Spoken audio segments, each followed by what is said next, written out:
Hello students, मैं Vikram Singh Deswal Bionita classes YouTube channel पर आप लोगों का स्वागत करता हूं। तो प्यारे बच्चों, आज जो हम आपके सामने टॉपिक लेकर आए हैं, जीव विज्ञान का एक बहुत ही इम्पोर्टेंट, बहुत ही खास टॉपिक है जो काफ़ी ज़्यादा पूछा जाता है सभी एग्जामिनेशंस में। वो चाहे आपका यूपी टेट है, सी टेट है, या रेलवे है, पीसीएस में है या पैट में है, तो ऐसे जो ग्रुप डी जैसे जो भी एग्जामिनेशंस हैं उन सभी में ये जीव विज्ञान के टॉपिक बहुत ज़्यादातर पूछे जाते हैं। तो आज जो मैं टॉपिक यहाँ पर लेकर आया हूँ आपके सामने वो है माइटोकॉन्ड्रिया। से पहले हम पढ़ाएंगे आपको हरित लवक। तो हम हरित लवक से स्टार्ट करते हैं। और हरित लवक या जितने भी ऑर्गेनेलिज हैं, कोशिकांग हैं, उनको जानने से पहले हमें मालूम होना चाहिए कि यूकैरियोट्स क्या होते हैं और प्रोकैरियोट्स क्या होते हैं। तो जनरल सी बात है, एक सामान्य सी बात है कि अगर हम यूकैरियोट्स और प्रोकैरियोट्स की बातें करते हैं तो यूकैरियोट्स वो होते हैं जिनमें केंद्रक यानी न्यूक्लियस, जिनमें केंद्रक या न्यूक्लियस क्या होता है, प्रेजेंट होता है। बट अगर हम प्रोकैरियोट्स की बातें करते हैं तो प्रोकैरियोट्स वो कहलाते हैं जिनमें केंद्रक क्या होते हैं, एब्सेंट होते हैं यानी अनुपस्थित होते हैं। तो जैसे जीवाणु की कोशिका है, अगर हम जीवाणु की बातें करते हैं तो या हम माइकोप्लाज्मा की बातें करते हैं या हम साइनोबैक्टीरिया की बातें करते हैं जिसको हम नीली हरी शैवाल भी कहते हैं, तो वो सभी जो एग्जाम्पल्स है वो किन में आते हैं, प्रोकैरियोट्स में आते हैं। किन में आते हैं, प्रोकैरियोट्स में आते हैं। और जैसे हम जंतु की कोशिका है या पादप कोशिका है या कवक की कोशिका है, उन सभी में केंद्रक या न्यूक्लियस विद्यमान या उपस्थित होता है। तो ऐसी कोशिकाओं को हम यूकैरियोट्स कहते हैं या यूकैरियोटिक सेल्स या कोशिका कहते हैं। तो ये जनरल सी बातें आपको पता होना चाहिए। तो अब मैं यहाँ पर एक जो इम्पोर्टेंट टॉपिक लेकर आ रहा हूँ, आज मैं आपको हरित लवक के बारे में बताने जा रहा हूँ। तो इसको जानने से पहले सभी स्टूडेंट्स बायोनिटा क्लासेस यूट्यूब चैनल को सब्सक्राइब करेंगे, उसको ज़्यादा से ज़्यादा शेयर करेंगे। आपकी रेगुलर क्लासेस ऐसे चलती रहेगी और वीकेंड पर आपका एक टेस्ट भी होगा जो हम पुराने टॉपिक पढ़ा चुके होंगे, उसमें से कुछ क्वेश्चन आपके पुट अप किए जाएंगे ताकि आपकी प्रैक्टिस और बेहतर बन सके और अच्छी बन सके। तो चलिए मैं स्टार्ट करता हूँ हरित लवक के बारे में। तो हरित लवक को हमें पढ़ना क्यों है?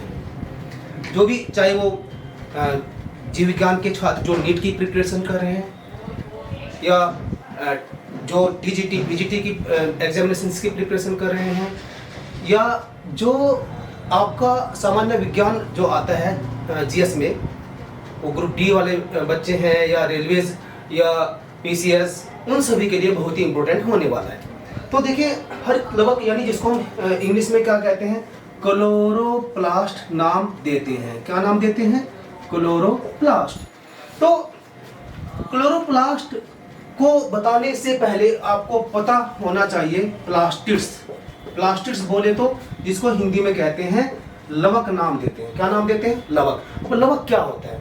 ये जो क्लोरोप्लास्ट की बातें मैं करता हूँ, ये लवक का ही पार्ट है। एक्चुअल में लवक जो होता है वो ऐसे कोशिकांग होते हैं, ऐसे ऑर्गेनेलिज होते हैं जो प्लांट्स में यानी पौधों में उपस्थित या विद्यमान होते हैं।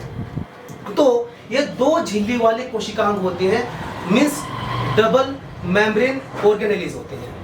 तो जब मैं डबल मेम्ब्रेन ऑर्गेनेलिज की बातें करता हूँ तो दो झिल्ली वाले कोशिकांग होते हैं जो केवल पौधों में उपस्थित होते हैं।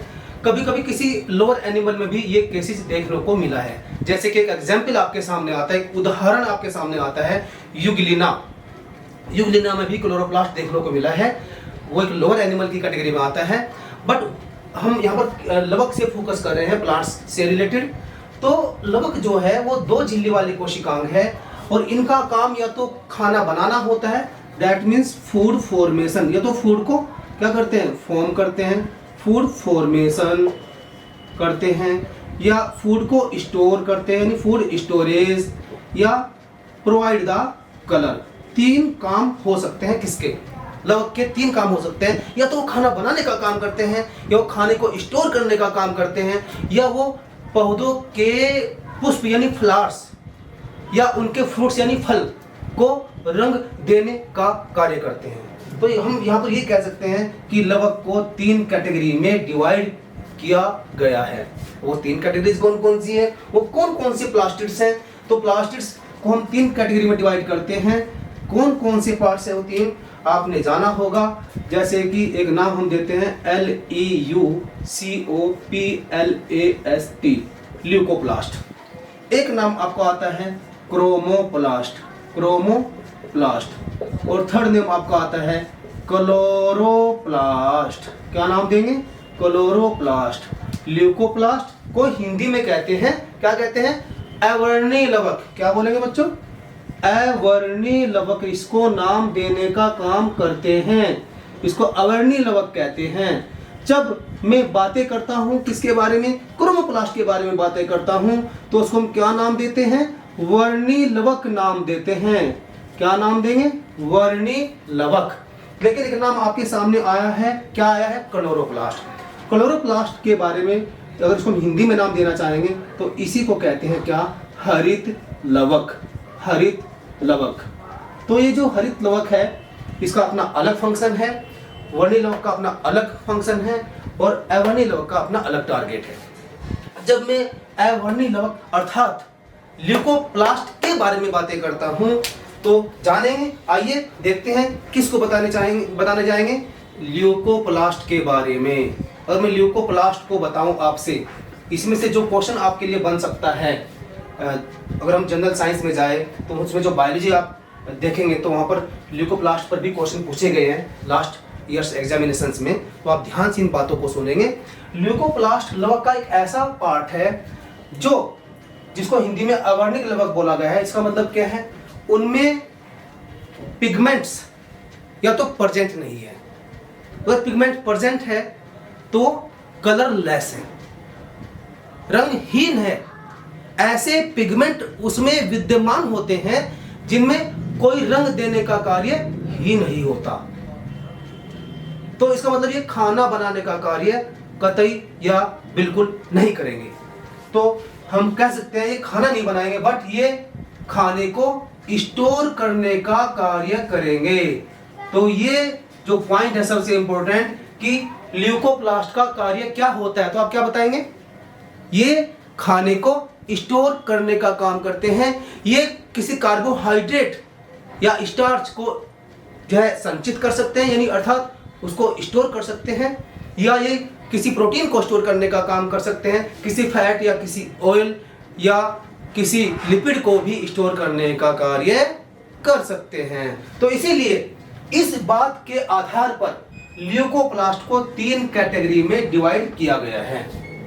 ल्यूकोप्लास्ट ऐसे ऑर्गेनेलीज या ऐसे कोशिकांग हैं, वो प्लांट्स के उन हिस्सों में प्रेजेंट होते हैं, प्लांट्स के उन अंगों में प्रेजेंट होते हैं, जैसे कि तना यानी स्तंभ, जैसे कि जड़ या तने के कुछ रूपांतरित भाग होते हैं जो खाने को संचित करने का कार्य करते हैं या स्टोर करते हैं। जैसे एक नाम आपका आता है AMYLOPLAST, एमाइलोप्लास्ट। जब मैं एमाइलोप्लास्ट की बातें यहाँ पर करता हूँ तो हिंदी में आप कह सकते हैं एमाइलोप्लास्ट। एक शुगर होता है एमाइलोज, तो वहां से नाम आया है एमाइलोप्लास्ट। तो जो लवक केवल कार्बोहाइड्रेट, शुगर या शर्करा का स्टोरेज करते हैं, यानी शर्करा को संचित करने का कार्य करते हैं, तो ऐसे टाइप के लवकों को हम क्या नाम देते हैं?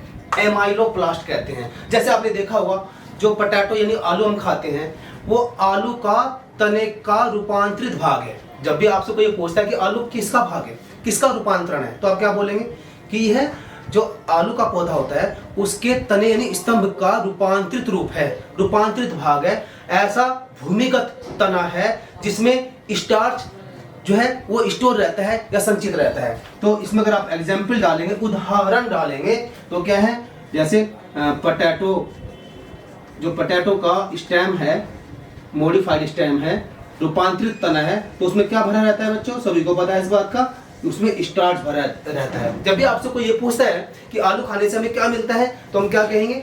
स्टार्च मिलता है। कभी कभी यही क्वेश्चन पूछ लेते हैं आपसे कि आलू में जो शर्करा है वो किस टाइप की शर्करा उसमें संचित रहती है। तो आप क्या आंसर देंगे? शर्करा कौन सी है? मंड यानी स्टार्च यहाँ पर प्रेजेंट होता है। आगे बढ़ते हैं। नंबर 1 पर तो मैंने क्या बोला था? एमाइलोप्लास्ट। नंबर 2 पर मैं क्या बोलने जा रहा हूं? नंबर 2 पर हम बातें करते हैं। यहाँ पर एक नाम आता है ELAEO, इलेयोप्लास्ट। इलेयोप्लास्ट कहते हैं। इलेयोप्लास्ट वो प्लास्टिड होते हैं, वो लवक होते हैं जो या तो फैट या तेल यानी तेल की बूंदें ड्रॉपलेट्स या लिपिड यानी जिसे आप वसा कहते हैं, यानी जो वसा को संचित करते हैं, वसा का स्टोरेज करते हैं। तो वसा को संचित करने का जो कार्य करते हैं, ऐसे टाइप के प्लास्टिड्स को हम क्या नाम देते हैं? इलेयोप्लास्ट कहते हैं। तो उदाहरण क्या है भाई? आपने देखा होगा जो कैस्टर है, कैस्टर को हिंदी में क्या कहते हैं? अरंड। अरंड का तेल बनता है। तो अरंड के जो बीज है उनसे तेल निकलता है। तो तेल क्या होता है? वो फैट होता है। तो उसका मतलब अरंड के बीज में फैट जमा होता है। किसकी वजह से? इलेयोप्लास्ट की वजह से। हम कह सकते हैं ऐसे प्लास्टिड्स, ऐसे लवक जो फैट या ऑयल या लिपिड को स्टोर करने का काम करते हैं, उनको हम इलेयोप्लास्ट कहते हैं। आपने और भी देखा होगा, जैसे हम कहते हैं मस्टर्ड ऑयल। तो मस्टर्ड ऑयल कहां से ऑब्टेन करते हैं, कहां से प्राप्त करते हैं? जो सरसों का बीज होता है वहां से प्राप्त करते हैं। तो जो सरसों का बीज है, जो मस्टर्ड का सीड है, उसमें से तो तेल निकलता है। तो वहां पर भी कैसे प्लास्टिड्स है? इलेयोप्लास्ट है। तो किसको जमा कर रहे हैं? किसको संचित करने का कार्य कर रहे हैं? वो भी ऑयल को संचित करने का कार्य कर रहे हैं। ऑयल भी क्या है? फैट है। तो नंबर 3 क्या होते हैं? नंबर 3 पर हम रखेंगे प्रोटियोप्लास्ट। क्या रखेंगे बच्चों? प्रोटियोप्लास्ट। इसका दूसरा नाम भी मैं यहां पर लिख देता हूं, इलेयोप्लास्ट। इलेयोप्लास्ट तो जो नाम से रिप्रेजेंट है, जो प्रोटीन का स्टोरेज करते हैं या प्रोटीन को संचित करते हैं, प्रोटीन को संचित करने का कार्य करते हैं, उनको हम कहते हैं क्या? उनको हम क्या नाम देते हैं? जो प्रोटीन को स्टोर करने का काम करते हैं, तो उनको हम क्या नाम देंगे? प्रोटियोप्लास्ट कहते हैं। तो मैंने कहा है कि 3 टाइप के होते हैं, एमाइलोप्लास्ट, इलेयोप्लास्ट, प्रोटियोप्लास्ट। जो प्रोटियोप्लास्ट है एक्चुअल में वो प्रोटीन को स्टोर करने का काम करते हैं। और उसका उदाहरण भी आपने देखा होगा, जैसे आपने सुना होगा दाल खाने से हमें क्या मिलता है? दाल खाने से हमें क्या मिलता है? आप सभी को अच्छे से मालूम है। मैंने जो टर्म इस्तेमाल किया है प्रोटियोप्लास्ट। क्या बोला मैंने नंबर 3 पर? प्रोटियोप्लास्ट। तो किसको स्टोर करते हैं? प्रोटीन का संचरण करते हैं, प्रोटीन को जमा करने का कार्य करते हैं। तो उदाहरण क्या हो जाएगा? जैसे कि जो दालें हैं, जो दालों के बीज हैं, तो जो दालें हैं उनमें प्रोटीन भरा रहता है। तो वहां पर किसका स्टोरेज हो रहा है? वहां पर प्रोटीन का स्टोरेज हो रहा है ना। ऐसी जो मेज है, यानी जिसे आप हिंदी में मक्का कहते हैं, तो मेज के जो ग्रेन्स है उनके अंदर भी प्रोटीन्स बहुत ज्यादा होता है। तो ये भी उदाहरण किस में आ जाएगा? प्रोटियोप्लास्ट में आ जाएगा। तो ये बातें थी किसके बारे में? ल्यूकोप्लास्ट के बारे में। तो यहां से क्वेश्चन आने की संभावना रहती है। नंबर 2 पर मैंने क्या बताया? नंबर 2 पर मैंने क्या बताया था? नंबर 2 पर मैंने बताया था क्या? क्रोमोप्लास्ट। क्या बताया था? क्रोमोप्लास्ट बताया था। इसको हिंदी में क्या कहते हैं? इसको हिंदी में वर्णी लवक कहते हैं। क्या बोलते हैं? वर्णी लवक। वर्णी मतलब क्या होता है? कलर, रंग देने वाले प्लास्टिड्स, रंग देने वाले लवक। मतलब क्या? ये वो प्लास्टिड्स होते हैं, वो लवक होते हैं जो पौधों के जो पुष्प होते हैं, यानी फूल होते हैं, पुष्प को या उनके फलों को रंग देने का कार्य करते हैं। क्या करते हैं? रंग देने का कार्य करते हैं। ये इनका काम होता है एक्चुअल में। ठीक है ना। इसका मतलब क्या हो गया? ये ऐसे लवक है जिनके पास क्या होते हैं? रंगीन, क्या होते हैं? रंगीन पिगमेंट्स होते हैं, या कलर्ड पिगमेंट्स हम उनको कह सकते हैं। जो कलर्ड पिगमेंट्स वाले होते हैं, ऐसे प्लास्टिड्स को हम क्या नाम देंगे? क्रोमोप्लास्ट बोलेंगे। ठीक है ना। तो उसमें कुछ नाम आते हैं, जैसे कैरोटीन है, जैसे कैरोटीन है, जैसे लाइकोपीन है, लाइकोपीन है, जैसे आपने नाम सुना होगा कैरोटीन, लाइकोपीन, बीटा कैरोटीन, कुछ इसके भी टाइप्स आते हैं, अल्फा कैरोटीन, बीटा कैरोटीन, तो उसमें भी क्वेश्चन आ जाता है। एक इसमें नाम आता है बीटा कैरोटीन। तो बीटा कैरोटीन कहाँ से ऑब्टेन करते हैं? कैरेट से। जो आप गाजर खाते हैं, गाजर की जड़ खाते हैं, तो वहाँ से बीटा कैरोटीन ऑब्टेन किया जाता है, जिससे विटामिन ए हमें प्राप्त होता है। विटामिन ए, जिसको हम रेटिनोल कहते हैं। क्या कहते हैं? रेटिनोल नाम देते हैं, रेटिनोल। ये एक विटामिन है, यानी विटामिन ए इसको कहा जाता है। तो ये भी कलर पिगमेंट है। लाइकोपीन, ऐसे नाम आपने और भी नाम सुनोगे, ज़ैंथोफिल, तो ऐसे पिगमेंट्स हैं, ज़ैंथोफिल। तो ये जो मैं नाम दे रहा हूँ वो कैसे पिगमेंट्स हैं? वो कलर पिगमेंट्स हैं। कैरोटीन जो होते हैं वो कैरेटी कलर के होते हैं, लेकिन ज़ैंथोफिल जो होते हैं वो येलो कलर के होते हैं, पीले कलर के होते हैं। ये कैरेट या ऑरेंज कलर के होते हैं, नारंगी कलर के, बट ज़ैंथोफिल जो होते हैं वो येलो यानी पीले रंग के होते हैं। इसका मतलब अलग अलग रंग के होते हैं, है ना। तो आप देखेंगे इनका काम फूलों को या फलों को रंग देने का होता है, इस बात का आप ध्यान रखेंगे। टमाटर का जो फल है वो पकने के बाद कैसा हो जाता है? लाल रंग का हो जाता है, तो लाइकोपीन की वजह से होता है। कभी कभी ये भी क्वेश्चन पूछ लेते हैं कि जो टमाटर का जो फल है उसका लाल रंग किस पिगमेंट की वजह से होता है, तो उसका आंसर क्या आ जाएगा?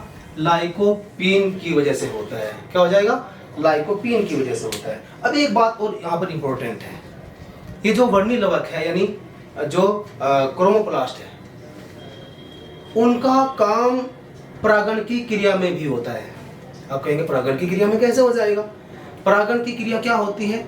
जब नर पौधे के पुष्प से परागकण मादा पौधे के या मादा पुष्प के जायांग या स्टिग्मा पर आ जाते हैं, उस प्रकार की क्रिया को क्या कहते हैं? परागण की क्रिया कहते हैं। इसे इंग्लिश में क्या नाम देते हैं? पोलिनेशन। अब इसका कैसे रोल है परागण की क्रिया में, मैं आपको समझा देता हूं। भाई क्या काम होता है इसका? रंग देना। तो दूर से चमकेंगे फूल, सुंदर दिखाई देंगे। तो किसकी वजह से दिखाई देंगे? अलग अलग रंग के। किसकी वजह से सुंदर दिखाई देंगे? कलर की वजह से, रंग की वजह से। रंग किसने दिया? रंग किसने दिया? क्रोमोप्लास्ट ने। तो इस रंग की वजह से कौन उनकी तरफ आकर्षित हुआ? कौन अट्रैक्ट हुआ? इंसेक्ट्स अट्रैक्ट हुए, यानी कीट पतंगे उनकी तरफ आकर्षित हुए उस रंग की वजह से। तो जब वो आकर्षित होकर उस फूल पर बैठे और वहां से उड़कर भी दूसरे फूल पर बैठेंगे, तो उनकी बॉडी से चिपक जाएंगे। उन इंसेक्ट्स की बॉडी से कौन चिपक जाएंगे? परागकण। और जब वो दूसरे फूल पर जाकर बैठेंगे तो वो परागकण दूसरे फूल पर पहुंच जाएंगे, तो उनके स्टिग्मा से टच हो जाएंगे। ये क्या हो गया है? ये पर परागण की क्रिया हो गई है। क्या हो गई है? पर परागण की क्रिया हो गई है। इंग्लिश में कहते हैं क्रॉस पोलिनेशन। जब कीटों के द्वारा परागण की क्रिया होती है तो ऐसे प्रकार के परागण को कीट परागण कहते हैं। इंग्लिश में नाम देते हैं एंटोमोफिली। क्या नाम देते हैं? एंटोमोफिली नाम देते हैं, यानी कीट परागण। इसे क्या कहते हैं? कीट परागण कहते हैं। तो इस तरह से ये क्रोमोप्लास्ट बड़ा इंपॉर्टेंट है। तो नेक्स्ट और लास्ट क्या था आपका? क्लोरोप्लास्ट नंबर 3 पर। नंबर 3 पर क्या है? तो आप इस वीडियो को अच्छे से देखते रहेंगे और इनको अपने हिसाब से इन पॉइंट्स को नोट करते रहेंगे। नेक्स्ट 3rd नंबर पर क्या आता है आपका? क्लोरोप्लास्ट। जो क्लोरोप्लास्ट की बातें मैं करता हूं, तो क्लोरोप्लास्ट एक ऐसे लवक होते हैं, देखिए बड़ा इंपॉर्टेंट है। क्लोरोप्लास्ट में से क्वेश्चन आने की बहुत संभावना होती है।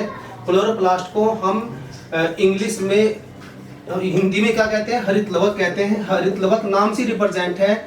इनमें ये हरित लवक ऐसे होते हैं जिनमें हरे रंग के पिगमेंट्स होते हैं। मतलब अलग अलग रंग के पिगमेंट्स नहीं बोलेंगे, इनमें हरे रंग के पिगमेंट्स होते हैं। उन पिगमेंट्स का बड़ा इंपॉर्टेंट नाम है, सभी बच्चों को पता है। क्या नाम देते हैं? क्लोरोफिल। क्या कहते हैं? क्लोरोफिल कहते हैं। तो भैया इनका काम क्या होता है? इनका काम भोजन का निर्माण करना होता है। क्या होता है? भोजन का निर्माण करना होता है। भोजन का निर्माण यानी फूड फॉर्मेशन। और फूड फॉर्मेशन क्या होता है? इस प्रकार की क्रिया को क्या कहते हैं? प्रकाश संश्लेषण कहते हैं। क्या कहते हैं? प्रकाश संश्लेषण कहते हैं। इस प्रकार की क्रिया विधि को क्या कहते हैं? जिसमें भोजन का निर्माण होता है। सूर्य के प्रकाश की उपस्थिति में क्लोरोफिल के द्वारा सूर्य का प्रकाश अवशोषित किया जाता है और अवशोषित करने के बाद में वो ऊर्जा बनाता है, वो ऊर्जा खाना बनाने के काम आती है। तो इस पूरी क्रिया विधि को हम क्या कहते हैं, प्रकाश संश्लेषण कहते हैं। आपने एक इक्वेशन भी पढ़ी होगी 6CO2, बहुत इंपॉर्टेंट है, ये पूछ लेते हैं। 6CO2 plus 12H2O, 12H2O। ऊपर क्या लिखते हो आप, ऊपर क्या लिखते हो, सूर्य का प्रकाश, क्या लिखते हो, सूर्य का प्रकाश या किरणें, प्रकाश की उपस्थिति में हो रही है क्रिया। और नीचे लिखते हैं क्या, क्लोरोफिल, क्लोरोफिल पिगमेंट्स ने इसको अवशोषित करने का काम किया है।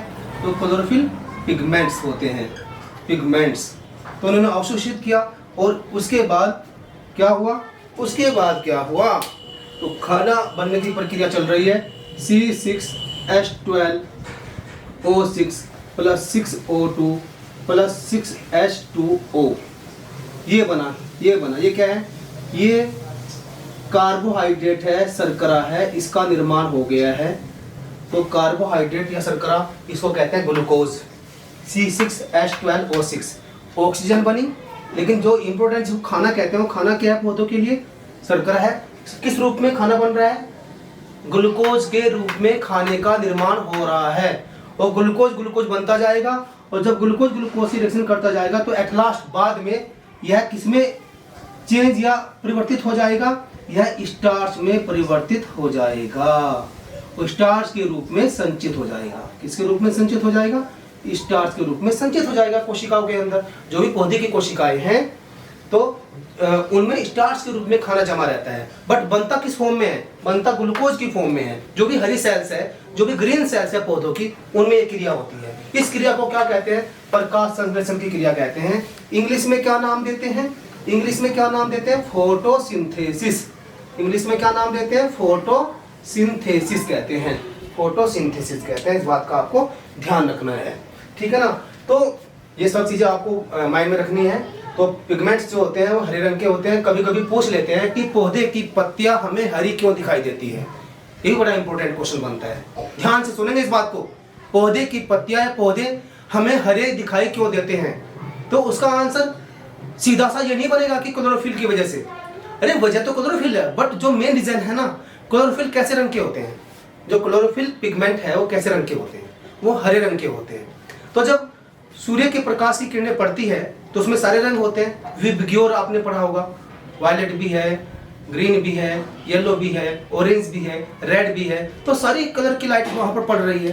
तो सबसे ज्यादा जो अवशोषण होगा लाइट का वो रेड और ब्लू कलर का होगा। नीले रंग की लाइट और लाल रंग की लाइट को सबसे ज्यादा अवशोषित किया जाएगा क्लोरोफिल के द्वारा। बट जो सबसे कम अवशोषित किया जाएगा, जो सबसे ज्यादा वापस भेजा जाएगा, रिफ्लेक्ट किया जाएगा, प्रतिकर्षित किया जाएगा, यानी वापस भेजा जाएगा। क्लोरोफिल कैसे रंग के है, खुद हरे रंग के हैं, तो वो हरे रंग की लाइट को बहुत ही कम अवशोषित कर पाएंगे क्योंकि खुद ही हरे रंग के हैं। वैसी उनकी लाइट आ रही है तो उसको क्या करेंगे, भैया वापस जाओ, हमें आपकी नीड या आपकी आवश्यकता बिल्कुल नहीं है, कतई नहीं है, तो वापस जाएगी। तो इसका मतलब जो उसको अवशोषित कम किया जा रहा है तो वो वापस जा रही है, घूम के रिफ्लेक्ट हो रही है, तो उसमें खाना भी कम बनेगा। तो सबसे कम खाना किस कलर में बनता है, ग्रीन कलर की लाइट में सबसे कम खाना बनता है। सबसे ज्यादा खाना किस कलर की लाइट में बनता है, रेड कलर की लाइट में, लाल रंग की लाइट में, लाल रंग के प्रकाश में सबसे अधिक खाना बनता है। इस बात का विशेष ध्यान रखेंगे। तो अगर आपसे कोई ये कहता है कि पौधे हरे रंग के दिखाई क्यों देते हैं, क्योंकि क्लोरोफिल ग्रीन कलर की लाइट को वापस भेज देता है, वो वापस क्या आया, ग्रीन, तो क्या दिखाई देगा हमें, पौधा ग्रीन ही दिखाई देगा। जो वापस होकर हमारे पास पहुंच रहा है वही हमें दिखाई देता है हमारी आईज के द्वारा। तो इस बात का ध्यान रखेंगे, ठीक है। तो यहाँ पर क्लोरोप्लास्ट की बात हो रही थी बेटा, तो क्लोरोप्लास्ट का डायग्राम आप बचपन से बनाते आए हैं, उसका चित्र आप देखते हैं, ये इसका चित्र है, ध्यान से देखेंगे इस चित्र को, इसके बारे में क्वेश्चन आ जाता है, इसकी जानकारी आपको होनी चाहिए। मैं इसके बारे में आपको बता रहा हूँ, जो जनरल क्वेश्चन इस पर बनते हैं वो उसके बारे में बता देता हूँ, और फिर इसके बारे में जब हम आपसे क्वेश्चन देंगे तो उनको भी हम डिस्कस करेंगे एक्सप्लेनेशन सहित। तो आप साथ साथ में वीडियो देखते रहेंगे बहुत अच्छे से, इससे आपके सारे कॉन्सेप्ट क्लियर होते रहेंगे अगर आप कंटिन्यूसली इन वीडियोज़ को देखेंगे। तो आपका कोई भी क्वेश्चन नहीं छूटेगा। तो आप देखेंगे एक मैंने जनरल सा डायग्राम बनाया है जो आपको इजीली समझ में आ जाए। ध्यान रखेंगे मैंने दो मेम्ब्रेन बनाई है, एक बाहर वाली मेम्ब्रेन, एक अंदर वाली मेम्ब्रेन। अंदर वाली मेम्ब्रेन का कुछ मॉडिफिकेशन होने जा रहा है, तो उसमें कुछ स्टैक्स होते हैं, इनको कहते हैं स्ट्रोमा लैमेली, स्ट्रोमा लैमेली या थाइलेकोइड भी इनको नाम देते हैं। इनको दूसरा नाम क्या दे सकते हैं? थाइलेकोइड, तो थाइलेकोइड भी कहते हैं। इस क्लोरोप्लास्ट में कहीं कहीं पर डीएनए भी प्रेजेंट होते हैं। क्या प्रेजेंट होते हैं? डीएनए भी प्रेजेंट होते हैं। और इनके अंदर राइबोसोम्स भी नंबर्स में प्रेजेंट होते हैं। राइबोसोम्स तो आप जानते हैं, इनको इसके बारे में हम आपको पढ़ाएंगे। अभी थोड़ा सा बता देता हूँ कि राइबोसोम्स को प्रोटीन फैक्ट्री कहते हैं। सेल के अंदर या क्लोरोप्लास्ट यानी हरित लवक के अंदर या माइटोकॉन्ड्रिया के अंदर जो भी प्रोटीन बनती है वो राइबोसोम्स के द्वारा बनती है। ये प्रोटीन के बनाने की फैक्ट्री है, हाउस है, घर है। इस बात का आप ध्यान रखेंगे। तो मैं इनको लिख देता हूँ, क्या है बच्चों? ये क्या है? राइबोसोम्स है। राइबोसोम्स है। पूछ लेता है कौन से टाइप के राइबोसोम्स है? 70S प्रकार के हैं, 70S प्रकार के हैं। तो डीएनए, ये क्या है? डीएनए है। डीएनए कैसा है? आपको नजर आ रहा है, डबल स्ट्रैंडेड है, दो धागे नुमा स्ट्रक्चर है, डबल स्ट्रैंडेड। और कैसा है? सर्कुलर। आप देख रहे हैं मैंने गोलाकार बनाया है, गोलाकार, सर्कुलर, गोलाकार है। ये भी आप ध्यान रखेंगे। कभी कभी पूछ लेते हैं कि हरित लवक में डीएनए कैसा होता है, तो वहां पर आप सर्पिलाकार मत बताना। क्या नहीं बताना?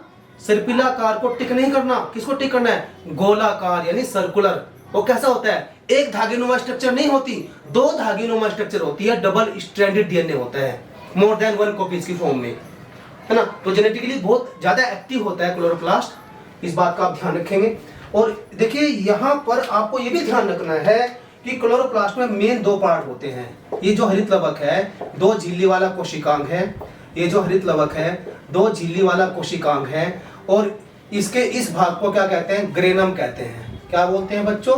ध्यान से देखेंगे, ये चीजें आप 9th में, 8th में, 10th में पढ़ चुके हैं। तो इनको ग्रेनम कहते हैं और मोर देन वन को ग्रेना नाम देते हैं। ये बात आपने बचपन में पढ़ा होगा। बचपन की बातें हैं, इनको भूले नहीं भुलाया जाता, ठीक है ना। तो और ये जो मैंने डॉट डॉट करके यहाँ पर दिखाने की कोशिश की है, तो ये क्या है? इसको हिंदी में कहते हैं मैट्रिक्स। क्या बोलते हैं? मैट्रिक्स कहते हैं। या इसका दूसरा नाम क्या है? स्ट्रोमा है। क्या है? स्ट्रोमा। तो एक बात आपको ध्यान रखनी है, ये जो प्रकाश संश्लेषण की क्रिया है, इसमें दो प्रकार की क्रियाओं से होती है। प्रकाश संश्लेषण की क्रिया दो स्टेप में पूरी होती है। इस बात का आप ध्यान रखेंगे। प्रकाश संश्लेषण की क्रिया दो स्टेप में पूरी होती है। पहले वाली स्टेप क्या होती है? प्रकाशीय अभिक्रिया होती है बेटा। क्या होती है? प्रकाशीय अभिक्रिया। दूसरा वाला, ये तो फर्स्ट पार्ट हो गया, ये सेकंड पार्ट हो गया। तो सेकंड पार्ट को क्या बोलेंगे? अप्रकाशीय अभिक्रिया। क्या बोलेंगे? अप्रकाशीय अभिक्रिया। इसका मतलब क्या है? इंग्लिश में इसको क्या कहते हैं? इंग्लिश में इसको कहते हैं लाइट रिएक्शन। क्या बोलेंगे बच्चों? Light reaction. इसको लाइट रिएक्शन कहते हैं, प्रकाशीय अभिक्रिया। इसको कहते हैं डार्क रिएक्शन। दूसरे वाली को, नंबर 2 को, डार्क रिएक्शन। तो ध्यान रखेंगे, पहले वाली क्रिया क्या है? Light reaction. दूसरे वाली क्रिया क्या है? डार्क रिएक्शन है। तो इसके ऊपर भी क्वेश्चन आता है जनरल साइंस में, बायोलॉजी में इसके ऊपर भी क्वेश्चन आने लगा है आजकल। तो आपको थोड़ा सा तरीके से पढ़ना होगा, सिस्टमेटिकली, है ना। तो देखिए, जब जब आपसे ये पूछते हैं कि लाइट रिएक्शन कहाँ होती है, तो तब आपको आंसर देना है ग्रेना या ग्रेनम में होती है। मैं आगे देखो एरो करके लिख रहा हूँ। यहाँ पर क्या होगा? प्रकाशीय अभिक्रिया होगी।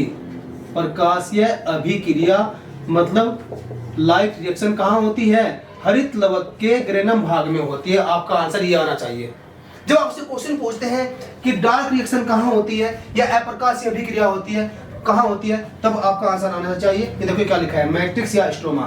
तो यहाँ पर क्या होती है? अप्रकाशीय अभिक्रिया, मतलब बोले तो डार्क रिएक्शन। डार्क रिएक्शन यहाँ पर होती है। इस बात का आप ध्यान रखेंगे। कभी कभी इसको कैल्विन साइकिल भी कहते हैं, क्योंकि कैल्विन ने दिया है इसको, तो कैल्विन नाम से भी आ सकता है। कैल्विन चक्र कहाँ होता है? तो कैल्विन चक्र कहाँ होता है?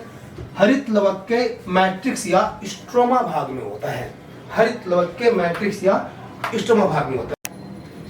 तो हम कह सकते हैं कि जो प्रकाश संश्लेषण की जो क्रिया है वह दो भागों में पूरी होती है।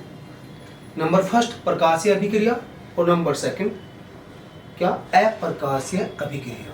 प्रकाशीय अभिक्रिया को हम लाइट रिएक्शन कहते हैं इंग्लिश में, और अप्रकाशीय अभिक्रिया को हम डार्क रिएक्शन या कैल्विन साइकिल या कैल्विन चक्र कहते हैं। तो ये जो प्रकाश संश्लेषण के दो स्टेप होते हैं, आइए जाने इनके बारे में कि हमने दो स्टेप में इनको क्यों यूज किया है। तो देखेंगे आप, जब पौधे ने कार्बन डाइऑक्साइड और पानी को लेकर सनलाइट की उपस्थिति में काम किया, तो पौधे की जो पत्तियां हैं उनके अंदर क्या प्रेजेंट है, क्या उपस्थित है, पिगमेंट। कौन से पिगमेंट उपस्थित है, क्लोरोफिल है। आप जानेंगे इस स्टेप के थ्रू, समझेंगे अच्छे से इन बातों को।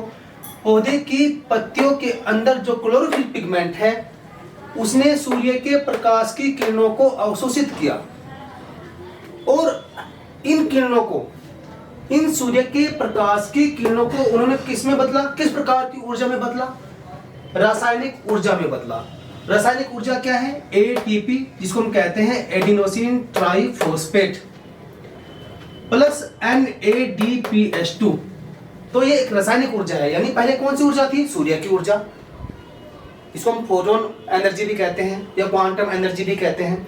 इस ऊर्जा को उन्होंने रासायनिक ऊर्जा में बदलने का काम किया, किसने, क्लोरोफिल ने।